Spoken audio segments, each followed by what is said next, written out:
Hey guys, alright.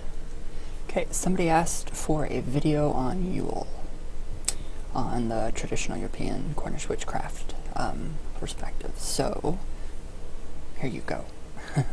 Okay, Yule, it's usually called midwinter. It's on or about December 21st, so it doesn't always fall on the December 21st or the solstice. Happy solstice, everybody. But yeah, this is the celebration of the winter solstice, or midwinter, this time when the light returns to the earth, and often seen as the start of the light half of the year, as the days become longer and longer and longer and longer. It's called either Yule or Yuletide, midwinter. And they've both been associated with Christmas, obviously. So it's happened due to early Christian churches adapting pagan festivals to celebrate their own holidays. The church leaders saw that their pagan converts were still attending the old pagan festivals and sought a way to equate the new religion with the old. So there we go. That's where Christmas comes from, guys. Pagans. Sorry. But yeah. Saxon people introduced the word Yule to describe their midwinter festival and celebrations. It was usually for them, it was on December 21st or the full moon of December, which I think we just had one. I'm not sure, 100%. In their beliefs, this is where the wheel of the year has its natural beginning. The word comes from the Nordic Joey, or Jal, and is related to the Anglo-Saxon word Hewal, which means wheel. The Saxons actually celebrated the winter solstice with a festival called Mother Night on December 24th, which would be Christmas Eve for us. And this was actually dedicated to the goddess Hulda and Freya. And it marked their new year as well. So it's a lot of new year stuff. Our Celtic ancestors celebrated the winter solstice. In Ireland, Newrange, Ireland, there is a passage grave built so that on the winter solstice, a ray of sunshine penetrates the inner sanctum and illuminates 3 spirals carved on a stone slab. So don't they also do that at Stonehenge too? On the 21st, when the sun rises or sets, or it rises and it comes directly through the one pillar in Stonehenge and illuminates the inside of Stonehenge. But it may also have signified the sun fertilizing the body of the earth, so awakening her after her winter sleep to the renewed cycle of life. So it's all about renewal, and things are being renewed now. And it may also represent the rebirth of the sun child in the womb of the great mother goddess. So that's very interesting for the Celtics. I'm not Celtic, but I'm sure traditional European Cornish witchcraft does draw from that. So,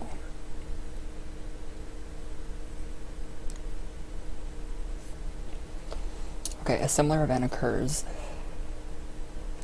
at Maes Howe in Orkney and several other stone circles throughout the British Isles. Perhaps these places were seen as gateways to the other world, where the dead can be contacted or the living can pass through the worlds. That's why they call it the in-between time. Like I said in a video before, doorways, where the fae folk are between the in-between spaces or times. Yeah, actually I've never tried to contact the dead on the winter solstice. I've never used the Ouija. Yeah, last year I did use the Ouija. So, esoterically, the midwinter and solstice period of Yule And the 12 days, 12th day, is known as the in-between time, or the time between time, and the sun appears to stand still in the sky. And as the sun appears to stand still, the old year is dying and the new year awaits to be born. It is a strange and magical time. Still seen in secular societies, tales of Christmas magic and miracles.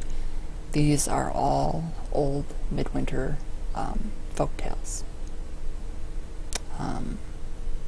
And it really was back then for those people that celebrated outrageously and fun. It was really a magical time and an unearthly time when we can travel, between dimensions astrally, use, our imaginations to go in between worlds, times. So I think that's pretty fun, pretty cool history.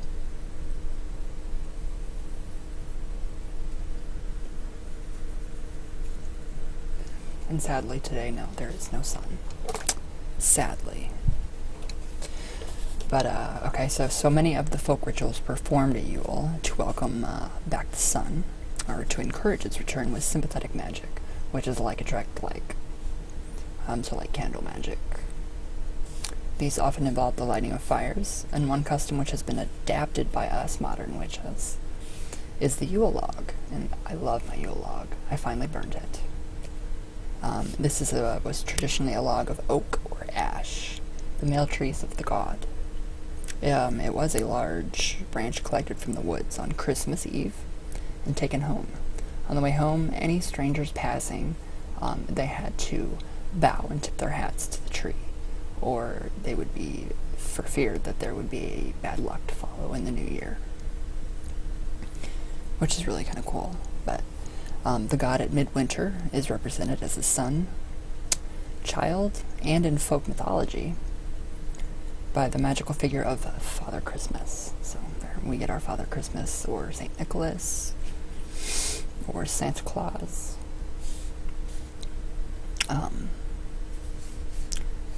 Magical figure Father Christmas.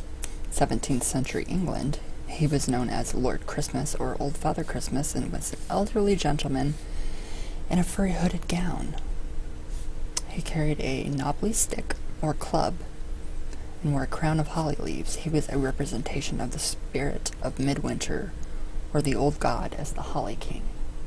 So that's where we get wearing the holly leaves around our heads. So as an archetype, this midwinter folk figure has links with Odin and Woden, which are both Viking gods, I think. Yes, they are Viking gods. And Woden and Odin, they ride through the night sky on an 8-legged horse at midwinter. An 8-legged horse, just one. So where do we get our reindeer? He brings gifts to his followers, and he is also the male leader of the wild hunt that rides through the night sky to collect the souls of the dead. I had no idea about that one, which is very interesting. Okay, now the female leader of the wild hunt. She was the dame, the goddess, Hulda, or Frau Holly. She also rode at midwinter with a company of spirits known as good women, and distributed gifts. So there's our duality with Santa Claus, Father Christmas, and the goddess, Mrs. Claus, which is kind of cool, seeing the synchronicities coming together, which is awesome. Okay, and then the practice of placing evergreens and trees in the house on Christmas, it came from paganism, obviously. The most popular were holly, mistletoe, ivy, rosemary, and box. Yes, box. The holly and the ivy were seen as male and female trees. The practice of cutting down young living trees and decorating them in the house is actually a modern practice. And it's pretty sad and depressing to do that. So much better to have a house, or to have a tree in your garden and decorate it for Yule or Christmas. Leave the tree where it is. As it is, we are all living, and is better kept as a living thing, giving us earth energy and simple joy in its growth. So we can see the cultural mixing and differences, and it's amazing. And then it really is a magical time of the year. One of midwinter, we know that the god has been reborn and will return to the earth. So that is very Christian. Sounds very Christian, doesn't it? But it's not. So yeah, today I'm not really doing much for Yule. Not today. The winter solstice, yes, I will do my candle magic. I have some plants that I'm gonna work with to try to give them some more energy so that they can just kind of, they're looking a little down, so hopefully can do some plant magic on them. And yeah, that's what I do. That's all I do.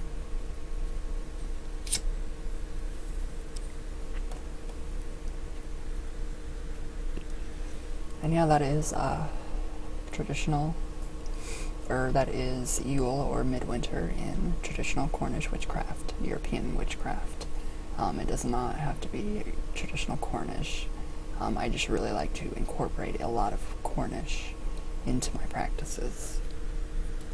Last year, I did a really cool thing. I decorated 12 candles, and put the ribbons, the red, the green, the white, and I put my intent in my candles for just a prosperous year, just all good things to come for the year. And last year was crazy with the candles.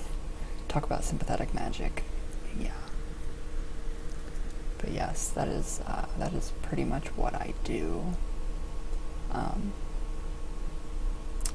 I will probably, maybe tonight, meditate and kind of just, how do I want to say it, you guys? Enjoy. Be thankful for,